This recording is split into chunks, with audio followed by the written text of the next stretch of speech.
Hello and welcome again to another video. In today's video, we are going to be talking about the best teams in the Fantasy Cup next rotation. This Friday is Fantasy Cup, and it's one of the, let's say, fun cups as long as you have the meta Pokemons, and they are pretty unique, different than the other, different than Open Great League. Like Azo, as an example, is very popular in Great League. It's also popular here. Same goes for Registeel, same goes for Skarmory, but the playstyle will be different. So in today's video, we'll be talking about the best teams in Fantasy Cup, and talk more about what is Fantasy Cup and everything you need to know. So that's why you are here watching.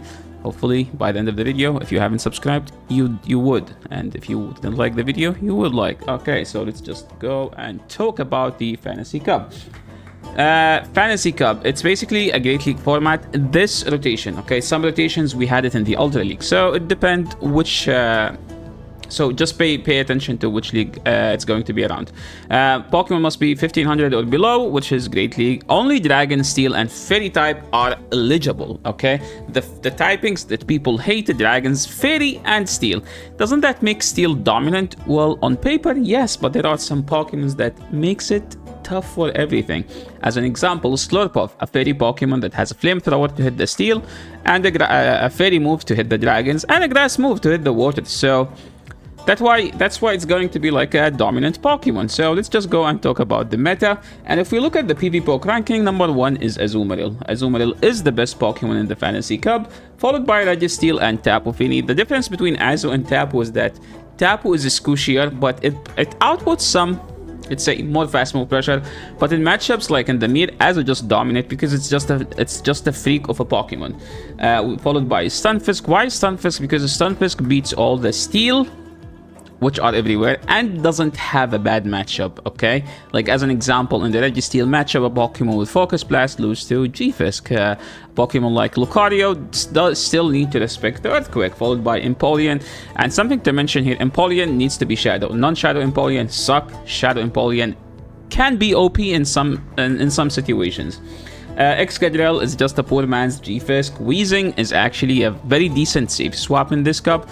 For one reason, it's a fairy type that double resist counter, so if they have Iscav or this thing, it's going to be a tough matchup. And it has like a wide variety of moveset. Like as an example, it has a Sludge for Azo, it has Flamethrower for the Steel, it has a Play Rough for the Fight. So you could always stay, you could always threaten the opponent with the move that they don't want to see. So in some cases, you just build up for the nuke, and then you throw a bait. It has Brutal Swing for the Ghosts, as an example.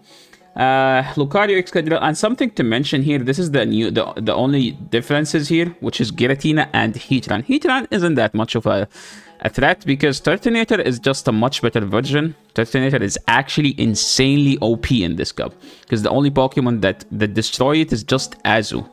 Okay, the Flygon matchup is a scuffed one, but whoever has the energy lead usually wins.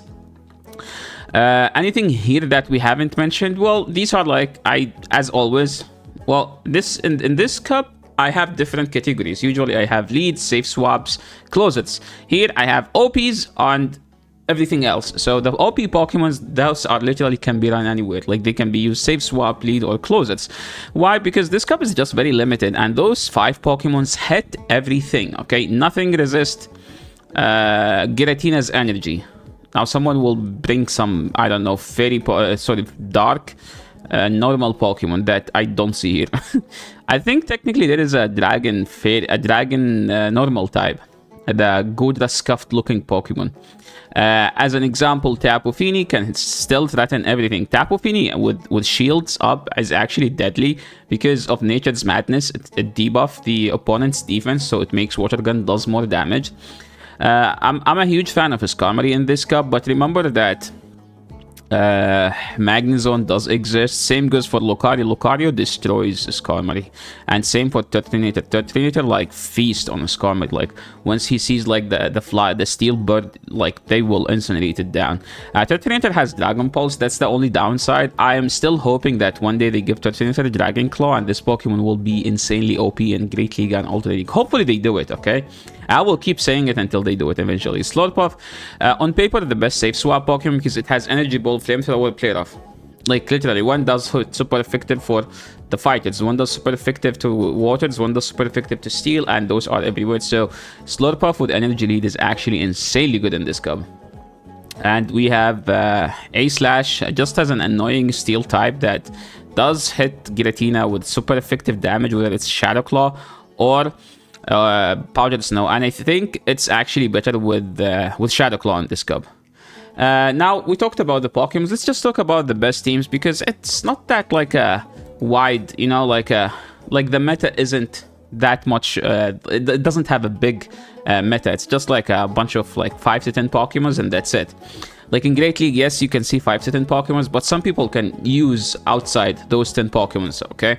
But in this cup, it's tough to be creative. The best meta, according to PvPoke, you go and you try to build a team around Registeel, because Registeel beats everything, technically, up to... I would say up to number 9, Registeel beat everything in the 0. Okay, so if you want to build Registeel, the best thing that covers Registeel is actually Azu. If you don't want to play Azu, if you hate Azu, just use Tapu Fini, to be honest. And the thing that covers both of them is Turtonator, because it's just like insanely... it's just a very bulky Pokemon with Incinerate, so the Incinerate does lots of damage at the end of the game. Like, you will see that Incinerate will do like around 60%, and then once they are at 40%, you just nuke them with Dragon Pulse, Flamethrower, or Overheat. Whatever you have. If you don't have a Registeel, you could literally try G-Fisk, and if you don't have Turtonator, you don't need Turtonator. You could actually play it like this. G-Fisk, double Fairy. You could do G-Fisk, Azu, Skarm. There is no like, okay, this is the only third that could work in this cup. Since we have 5-6 OP Pokemons, you could just switch between them. Just make sure you have a spammy Pokemon to get the shields down, and the other Pokemons are just like 2 bulky Pokemons. In fact, you could just run 3 bulky Pokemons like Azu, G-Fisk, Registeel. This was a popular team back in Season 4 in the Open Great League. Now it can be popular in the Fantasy Cup. As much as I hate to say it, but the Fantasy Cup looks like Open Great League back in Season 4, which is around like even before COVID. There was a team that actually became popular because of this team last rotation. Like, people were running Skarm here, or Tapu, or G-Fisk. The team is literally just a hot counter. Like, look, Azu, Pharaoh, Registeel, Flygon. Whatever this Pokemon here, we have Mawile. And pretty much with this team, you shield Flygon once, and you shield Mawile once. Another team, like as an example, and this team, once it became popular, we started seeing this team, which is literally a hard counter to this. Like, we have Pharaoh, we have A Slash here, we have Flygon, we have a Skarmory for that. People were running Mawile, people would have Azu or Tapu Fini for that. But what is your favorite team, Yasser? Well, to be honest, I love Lucario. Lucario is getting a legacy move this weekend. And it's just going to be aligned with Fantasy Cup, and nothing is better than trying Lucario in the Fantasy Cup, to be honest. They are giving it Force Palm. I don't think it's an upgrade. I know it does more damage, but I would rather use a 2-turn fast move over 3-turn fast move. Yes, like Force Palm does more damage, but it makes it clunky. Like, I think the best word to describe it, because every time you do a fast move, you're stuck for a second and a half, while like with counter, it's just 1 second. With Azu, Tapu Fini, this team loves to see a Skarmory or A Slash in the lead. Once those two are in the lead, you're just gonna win no matter what they do, because usually they would say swap Flygon or Turtonator. In both cases, you have a hard answer for that. The Whales, I call it the Whales. It's not technically a Whales team, it's just a team that actually does work in this cup, which is like triple legendaries. It's tough to get, because this Pokemon is tough to get. This Pokemon is even worse because you have a higher chance to get a Great League Giratina than a Great League Heatran. Tapu Fini is a bit easier because it's a raid Pokemon, while those two only exist in the research. So the only way to get them is actually doing research, and then like do like 10 to 20 trades with locals and low friendship, which is a bit expensive when it comes to dust wise. I remember that Home Slice Henry was trying Registeel with Lucario and Tapu Fini, and he basically was running this team just to snipe those Skarmories. The team isn't as ideal. This was like in the first Fantasy Cup team. The second Fantasy Cup, I think Turtonator became a thing because it didn't exist back then. And this team is kind of ABA, weak to Turtonator. So if you see a Turtonator, you just lose. Unless like people safe swap it, then you have a tap if you need to destroy it. So I would say that this team kind of need an update. Hopefully we'll see what Home Slice Henry will do. He's very creative, and we know he will be able to put like some decent teams out there. This is kind of the accessible version of that team if you don't have Registeel. Melmetal is totally usable, but the problem with Melmetal, every time you have Thunderbolt, you will need Rock Slide. Every time you have Rock Slide, you will need Superpower. Every time you need Superpower, you will have double Iron Bash. So it's not that easy to use Melmetal in this cup, and that's why I wouldn't recommend using it. I would say the best Code Breaker teams is actually 3 Code Breakers here. We have Magnezone, Escavalier, and Lucario, and this is the best Code Breaker, so this is kind of a must. Those 3 are optional. You could change them. You could even have a Flygon here as one of those 2. But if you want to run Code Breakers means like whatever core they have, you have a Pokemon that break that core. As an example, if people are running Skarmory with Azu, you need Slurpuff.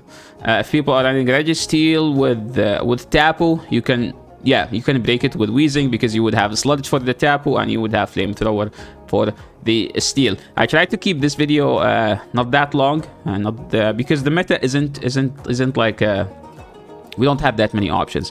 And yeah, that's it for today. So thank you so much everyone for watching. This is the end of the video. If you like this video, make sure to leave a like. If you are new to the channel, make sure to subscribe. So hopefully if you made it this far and you haven't subbed, you will be clicking all the buttons down below, ringing all the bells, and see you in the next video. Peace.